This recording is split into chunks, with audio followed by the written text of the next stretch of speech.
भारतीय showbiz industry एक और तनाज़े की जद में आ गई। मशहूर टीवी अदाकार आशीष कपूर को खातून से ज्यादती के इल्जाम में नई दिल्ली पुलिस ने गिरफ्तार कर लिया। भारतीय मीडिया के मुताबिक मुतासरा खातून ने इल्जाम लगाया है कि एक पार्टी के दौरान जो आशीष के दोस्त के घर मुनक्किद हुई, अदाकार ने उन्हें वॉशरूम में जिनसी तौर पर हिरासा किया। दोनों की इंस्टाग्राम पर जान पहचान हुई थी, जिसके बाद अदाकार ने खातून को पार्टी में मदऊ किया।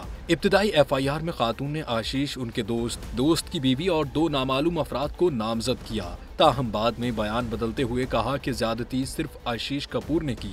खातून ने दावा किया कि वाकई की वीडियो भी बनाई गई, मगर पुलिस को ताहाल कोई फुटेज नहीं मिली। पुलिस का कहना है कि मामले की मुकम्मल तफ्तीश जारी है और मजीद शवाहिद इकट्ठे किए जा रहे हैं। आशीष कपूर मुतअद्दिद मशहूर ड्रामों में काम कर चुके हैं, जिनमें लव मैरिज या अरेंज मैरिज और देखा एक ख्वाब शामिल है।